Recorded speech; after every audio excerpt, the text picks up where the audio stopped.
ದಿವ್ಯ ಸಾನ್ನಿಧ್ಯವನ್ನ ವಹಿಸಿದ ಪರಮ ಪೂಜ್ಯ ಸಿದ್ದರಾಮೇಶ್ವರ ಮಹಾಸ್ವಾಮಿಗಳು ಅವರಿಗೆ ಭಕ್ತಿಪೂರ್ವಕವಾಗಿ ವಂದನೆಯನ್ನ ಹೇಳ್ಕೊಳ್ತಾ, ಹಾಗೆ ಕಾರ್ಯಕ್ರಮದ ಅಧ್ಯಕ್ಷತೆಯನ್ನು ವಹಿಸಿದಂತಹ ಶ್ರೀ ಬಸಪ್ಪ ಮುರುಗೆಪ್ಪ ಶೇಗುಂಸಿ ಸರ್ ಅನ್ನ ಗೌರವಪೂರ್ವಕ ಹಾಗೆ ಕೂತಿದ್ದೀರಿ. ಯಾಕೆ ಕೂತಿದ್ದೀರಿ ಗೊತ್ತಾಗ್ತಿಲ್ಲ. ದಯವಿಟ್ಟು ನಮ್ಮ ಯೋಜನೆಯ ಚಪ್ಪಾಳೆ ಇದೆಯಲ್ಲ, 1 2 3 ಒಮ್ಮೆ ಹಾಕಿ ನೋಡೋಣ. ದಯವಿಟ್ಟು ನಮ್ಮ ವೇದಿಕೆಯಲ್ಲಿರುವ ಗಣ್ಯರು ಅವರನ್ನ ಗುರುತಿಸುವಾಗ ನೀವು ಚಪ್ಪಾಳೆ ಹೊಡಿಲಿಲ್ಲ ಆದ್ರೆ ಅದು ಶೋಭೆ ತರುವುದಿಲ್ಲ. ಕೈಯಲ್ಲಿ ಮೊಬೈಲ್ ಇರ್ಬೋದು, ಖರ್ಚಿಪ್ ಇರ್ಬೋದು ಮಾಡಿದ್ದೇವೆ. ಇದರ ಉದ್ದೇಶ ಏನಂದ್ರೆ, ಪ್ರತಿ ವರ್ಷ ನಮ್ಮ ಪೂಜ್ಯ ಧರ್ಮಾಧಿಕಾರಿಗಳ ಒಂದು ಆದೇಶದ ಹಾಗೆ ಸಾಧಾರಣ ಕೆಲವೊಂದು ಗ್ರಾಮದಲ್ಲಿ, ಆಯ್ದ ಗ್ರಾಮದಲ್ಲಿ ನಾವು ಈ ಒಂದು ಪೂಜಾ ಕಾರ್ಯಕ್ರಮವನ್ನ ಮಾಡ್ತಾ ಇದ್ದೇವೆ. ಅಂದ್ರೆ ಸಾಮೂಹಿಕವಾಗಿ ಕೇಳ್ಕೊಳ್ಳೋದ್ರಿಂದ ದೇವರಿಗೆ ಬೇಗ ಮುಟ್ತದೆ ಅಂತ.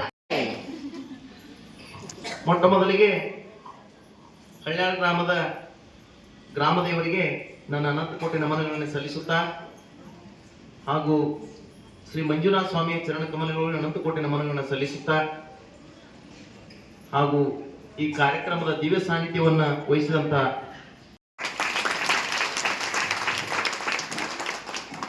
1985ರಲ್ಲಿ ಶ್ರೀ ಕ್ಷೇತ್ರ ಮಂಜುನಾಥ ಸ್ವಾಮಿಯ ಆಶೀರ್ವಾದದೊಂದಿಗೆ ಧರ್ಮಸ್ಥಳ ಶ್ರೀ ಕ್ಷೇತ್ರದಲ್ಲಿ ಏನಾದರೂ ಸಮಾಜಕ್ಕೆ ಒಂದು ಒಳ್ಳೆಯ ಕೆಲಸವನ್ನು ಮಾಡಬೇಕು, ಸಮಾಜ ಉದ್ಧಾರ ಕೆಲಸವನ್ನು ಮಾಡಬೇಕು, ಮಹಿಳಾ ಸಬಲೀಕರಣವನ್ನು ಮಾಡಬೇಕು, ಮಹಿಳೆಯರಲ್ಲಿ ಒಂದು ಜಾಗೃತಿಯನ್ನು ಮೂಡಿಸಿದಾಗ ಮಾತ್ರ ಆ ಕುಟುಂಬದ ಜಾಗೃತಿ ಆಗಲು ಸಾಧ್ಯ ಅಂತ ಹೇಳಿ ಒಂದು ಏಕೈಕ ಉದ್ದೇಶವನ್ನು ಇಟ್ಟುಕೊಂಡು ಕಳೆದ 39 ವರ್ಷಗಳ ಹಿಂದೆ ಧರ್ಮಸ್ಥಳ ಧರ್ಮಾಧಿಕಾರಿಗಳಂತ ವೀರೇಂದ್ರ ಹೆಗಡೆಯವರು ಧರ್ಮಸ್ಥಳ ಗ್ರಾಮೀಣಾಭಿವೃದ್ಧಿ ಟ್ರಸ್ಟ್ ಅನ್ನು ಸ್ಥಾಪನೆ ಮಾಡಿದರು. ಆ ಸ್ಥಾಪನೆ ಮಾಡಿದಂತ ಟ್ರಸ್ಟ್ ಧರ್ಮಸ್ಥಳದಲ್ಲಿ ಪ್ರಾರಂಭವಾಗಿ ಸಂಪೂರ್ಣ ರಾಜ್ಯದಾದ್ಯಂತ ಇವತ್ತಿನ ದಿವಸ 6,54,000ಕ್ಕೂ ಹೆಚ್ಚು ಸ್ವಸಹಾಯ ಸಂಘಗಳನ್ನು ಹೊಂದಿ ಇಡೀ ಜಗತ್ತಿನಲ್ಲಿಯೇ ಒಂದು ದೊಡ್ಡ NGO ಆಗಿ ಹೆಸರು ಪಡೆದದ್ದು ಒಂದು ವಿಶೇಷ. ಇಷ್ಟು ದೊಡ್ಡ ಟ್ರಸ್ಟ್ ಇಡೀ ಏಷ್ಯಾ ಖಂಡದಲ್ಲಿ ಯಾವುದೂ ಇಲ್ಲ. ವಿಶೇಷ ಏನಪ್ಪಾ ಅಂತಂದ್ರ, ಸುಮಾರು 54 ಲಕ್ಷಕ್ಕೂ ಹೆಚ್ಚು ಮಹಿಳೆಯರು, ಪುರುಷರು ಸ್ವಸಹಾಯ ಸಂಘದ ಒಂದು ಸಹಾಯವನ್ನ ಪಡೆದುಕೊಳ್ತಾ ಇದ್ದಾರೆ. ಸುಮಾರು 24,000 ಕೋಟಿಗೂ ಹೆಚ್ಚು ಹಣದ ನೆರವನ್ನ ನ್ಯಾಷನಲೈಸ್ ಬ್ಯಾಂಕ್ಗಳ ಮುಖಾಂತರ, ಇದೇನು ಧರ್ಮಸ್ಥಳ ಗ್ರಾಮೀಣಾಭಿವೃದ್ಧಿ ಸಂಸ್ಥೆ ಅಂದ್ರೆ ವೀರೇಂದ್ರ ಹೆಗಡೆಜಿಯವರ ನಮಗೆ ಈ ಫಂಡನ್ನ ಅವು ಯಾವ ಧರ್ಮಸ್ಥಳದ ಹುಂಡಿಯನ್ನ ಹಿಂದೆ ನಮಗೆ ಕೊಡ್ತಾ ಇಲ್ಲ.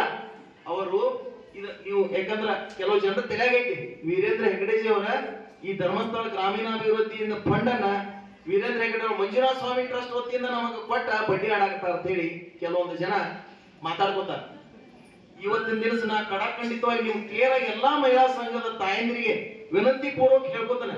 ಯಾಕಂದ್ರ ಧರ್ಮಸ್ಥಳ ಗ್ರಾಮೀಣಾಭಿವೃದ್ಧಿ ಸಂಸ್ಥೆ ಏನದಲ್ಲ ಇದು ನೋಡ್ರಿ, ಇದು ಟ್ರಸ್ಟ್ ಯಾವ್ದು BC ಟ್ರಸ್ಟ್. BC ಟ್ರಸ್ಟ್ ಅಂದ್ರ ರಾಜ್ಯದ ಒಂದು ನ್ಯಾಷನಲೈಸ್ ಬ್ಯಾಂಕ್ ಮತ್ತು ಮಹಿಳಾ ಸ್ವಸಹಾಯ ಸಂಘಗಳ ನಡವರ್ಕ ಇವರು ಒಂದು ಸರ್ವಿಸ್ ಓರಿಯೆಂಟೆಡ್ ಆಗಿ ಕೆಲಸ ಮಾಡ್ತಾರೆ. ಮಧ್ಯವರ್ತಿಯಾಗಿ ಅಂದ್ರ ಮಧ್ಯಸ್ಥಿಕೆಯನ್ನು ವಹಿಸಿಕೊಂಡು ನಿಮಗೆ ಸರ್ವಿಸ್ ಕೊಡುವಂತ ಒಂದು ಕೆಲಸವನ್ನ ಧರ್ಮಸ್ಥಳ ಗ್ರಾಮೀಣಾಭಿವೃದ್ಧಿ ಸಂಸ್ಥೆ ಮಾಡ್ತದ. 24,000 ಕೋಟಿ ಹಣಕ್ಕೆ ವೀರೇಂದ್ರ ಹೆಗಡೆಯವರ ಸ್ವತಃ ಜಾಮೀನಾಗಿ ನಮ್ಮ ಕರ್ನಾಟಕ ರಾಜ್ಯದ ಎಲ್ಲ ಮಹಿಳೆಯರು ತಮ್ಮ ಸ್ವಂತ ಕಾಲ ಮೇಲೆ ನಿಂದಿರಬೇಕು. ಏನ್ ಹಣ ಉಳಿದಿಲ್ಲ ಆ ಹಣ ತಿರುಗಿ ಮತ್ತೆ ಎಲ್ಲಿ ಬರ್ತೈತಿ? ನಮ್ಮ ಹಳ್ಳಿಗಳಿಗೇನ ಬರ್ತೈತಿ. ಇದನ್ನೆಲ್ಲರೂ ತಾಯಂದಿರು ತಿಳ್ಕೋಬೇಕು, ಹಿರಿಯರು ತಿಳ್ಕೋಬೇಕು. ಭಯಂಕರ ಜನರಿಗೆ ತಪ್ಪು ಕಲ್ಪನೆ ಐತಿ. ಯಾಕಂದ್ರೆ ನಾವು ಆ ಸಂಘದ ಕಳೆದ 11 ವರ್ಷಗಳಿಂದ ಸುಮಾರು ನಾನು 10 ವರ್ಷಗಳ ಕಾಲ ಉಪಾಧ್ಯಕ್ಷನಾಗಿ ಜಿಲ್ಲಾ ಬೆಳಗಾವಿ ಅಖಂಡ ಪೂರ್ಣ ಬೆಳಗಾವಿ ಜಿಲ್ಲಾ ಇದ್ದೆ. ಜಿಲ್ಲಾ ಉಪಾಧ್ಯಕ್ಷನಾಗಿ 10 ವರ್ಷ ಕೆಲಸ ಮಾಡೀನಿ. ಅಧ್ಯಕ್ಷನಾಗಿ 1 ವರ್ಷ ನಿರ್ವಹಣೆ ಮಾಡ್ತಾ ಇದ್ದೀನಿ. ಎಲ್ಲರಿಗೂ ಹೇಳುದಿದೆ, ಪ್ರತಿ ಹಳ್ಳಿ ಏನ್ ನಿಮ್ಮದು ಹೆಚ್ಚಿನ ಬಡ್ಡಿ ಆಗಲಿ ಏನ ಫೈದಾಕತಿ ತಿರುಗಿ ನಮ್ಮ ಹಳ್ಳಿಗೆ ಬರ್ತದೆ. ಯಾವ ರೂಪದಲ್ಲಿ ಬರ್ತದೆ ಅಂದ್ರೆ ನಿಮಗೊಂದು ನಾವು ಉದಾಹರಣೆ ಮುಖಾಂತರ ಹೇಳ್ತೇವೆ.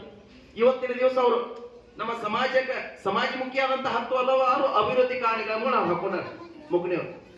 ವಿದ್ಯಾರ್ಥಿ ವೇತನ ನಮ್ಗೆ ಗೊತ್ತಿಲ್ಲ, ಹಳ್ಳಿಯಲ್ಲಿ ಬಹಳಷ್ಟು ಜನ SSLCಯಲ್ಲಿ, PUCಯಲ್ಲಿ, ಡಿಗ್ರಿಯಲ್ಲಿ ವಿದ್ಯಾರ್ಥಿ ಶಕ್ತಿಯಿಂದ ನಿರ್ವಹಿಸಬೇಕಂತ ಒಂದೇ ಒಂದು ಆಸೆಯಿಂದ ವೀರೇಂದ್ರ ಹೆಗಡೆಯವರ ಈ ಧರ್ಮಸ್ಥಳ ಗ್ರಾಮೀಣಾಭಿವೃದ್ಧಿ ಟ್ರಸ್ಟ್ ಅನ್ನ ಇವತ್ತು ಕಟ್ಟಿದ್ದಾರೆ. ಈ ಟ್ರಸ್ಟ್ ಮುಖಾಂತರ 10 ಹಲವಾರು ಕಾರ್ಯಕ್ರಮಗಳು ನಾವು ಹಾಕೊಂಡಾರ. ಎಷ್ಟೋ ಕಾರ್ಯಕ್ರಮಗಳು ನಮ್ಗೆ ಗೊತ್ತಿಲ್ಲ ಗ್ರಾಮೀಣ ಭಾಗದಲ್ಲಿ ಭಯಂಕರ. ಯಾಕಂದ್ರ ನಿಮ್ ಟ್ರಸ್ಟ್ ಅದ 15-20 ಸಾವಿರಕ್ಕಿಂತಲೂ ಹೆಚ್ಚು ಕುಟುಂಬಗಳಿಗೆ ನಿಮ್ಮ ಧರ್ಮಸ್ಥಳ ಗ್ರಾಮೀಣಾಭಿವೃದ್ಧಿ ಟ್ರಸ್ಟ್ ಮುಖಾಂತರ ನೌಕರಿಯನ್ನು ಕೊಟ್ಟಿದ್ದಾರೆ. ಅಷ್ಟು ಆಫೀಸ್ಗಳು ಸಂಪೂರ್ಣ ಕರ್ನಾಟಕ ರಾಜ್ಯದಾದ್ಯಂತ ಅಷ್ಟೇ ಅಲ್ಲ, ಈಗ ತಮಿಳುನಾಡು, ಆಂಧ್ರ ಮತ್ತು ಪಕ್ಕದ ಮಹಾರಾಷ್ಟ್ರ ರಾಜ್ಯಕ್ಕೂ ವಿಸ್ತರಣೆ ಮಾಡತಕ್ಕಂತ ಒಂದು ಯೋಜನೆ ಸಹ ವೀರೇಂದ್ರ ಹೆಗ್ಗಡೆಜಿಯವರು ಹಾಕೊಂಡಾರ. ಅದರ ಜೊತೆಗೆ ಏನ್ ನೀವೆಲ್ಲ ಬಡ್ಡಿ ಕೊಡ್ತೀರಿ, ಈ ತಾಯಂದಿರು ಹಿರಿಯರಾಗಿರ್ತಕ್ಕಂಥ ಒಬ್ಬರು ಹೆಸರಾಗಿರೋದು ಅವ್ರನ್ನ ಆ ಎಲ್ಲ ಜನರ ಹಾಗೂ ತಾಯಂದಿರ ಸಮ್ಮುಖದಲ್ಲಿ ನಡೀತಕ್ಕಂಥ ಈ ಮಂಜುನಾಥಾಯ ಸ್ವಸಹಾಯ ಸಂಘದ ಎಲ್ಲ ಸದಸ್ಯರು, ಎಲ್ಲರೂ ತಾಯಂದಿರು, ಎಲ್ಲ ಶರಣರು, ಎಲ್ಲರಿಗೂ ಶರಣಾರ್ಥಿಗಳನ್ನು ಹೇಳುತ್ತಾ ನಾನು ಒಂದೆರಡು ಮಾತನ್ನು ಹೇಳ್ತಾ ಇದ್ದೀನಿ. ಜಗತ್ತಿನಲ್ಲಿ ನಾವು ಬದುಕಬೇಕಾದ್ರೆ ರೊಕ್ಕ ಬೇಕು, ಭೂಮಿ ಬೇಕು, ನೀರು ಬೇಕು, ಎಲ್ಲ ವ್ಯವಸ್ಥೆ ಆಗಿರ್ತಕ್ಕಂಥದ್ದನ್ನು ಎಲ್ಲ ಕೊಡ್ತಕ್ಕಂಥ ಶಿವ ಇರ್ತವ, ಪರಮಾತ್ಮ ಇರ್ತವ. ಏನು ಮಾಡ್ತಾನೆ ಅಂತಂದ್ರೆ ಸಮುದ್ರ ಮುಖಾಂತರವಾಗಿ ಮೋಡವನ್ನು ಆಗಿ ಎಬ್ಬಿಸಿ ಅದನ್ನು ಮಳೆಗರೆದು ಭೂಮಿಗೆ ಅದರಿಂದ ಸಂಪತ್ತನ್ನು ಬಂದು ಆ ಸಂಪತ್ತಿನ ಮುಖಾಂತರವಾಗಿ ನಮ್ಮ ಜೀವಿಗಳ, ಪಶು ಪಕ್ಷಿಗಳ ಎಲ್ಲ ಬದುಕುವಂಥ ಒಂದು ವ್ಯವಸ್ಥೆಯನ್ನು ಮಾಡಿರ್ತಕ್ಕಂಥ ಪರಮಾತ್ಮ ನಿಜವಾಗ ಅದು ಮಂಜುನಾಥ ಕಾಣ್ತಕ್ಕಂಥ ಧರ್ಮಸ್ಥಳದಲ್ಲಿ ಅದು ಜೈನರಾಗಿರ್ತಕ್ಕಂಥವ್ರು ಅವರು ಕಿಡಿಗಾರ ಮಾಡಬೇಕು, ಆ ಬ್ರಾಹ್ಮಣರು ಪೂಜೆ ಮಾಡಬೇಕು, ಲಿಂಗಾಯತ ದೇವರಾಗಿರ್ತಕ್ಕಂಥ ಉದ್ದೇಶಕ್ಕಾಗಿ ಅದು 3 ವರ್ಷಗಳಿಂದ ಧರ್ಮಸ್ಥಳ ಇತ್ತು. ಎಲ್ಲ ಧರ್ಮದವರು ಅದಕ್ಕೆ ಸಹಕಾರವನ್ನು ಕೊಡ್ತಕ್ಕಂಥದ್ದು ಒಂದು ನಿಯಮ.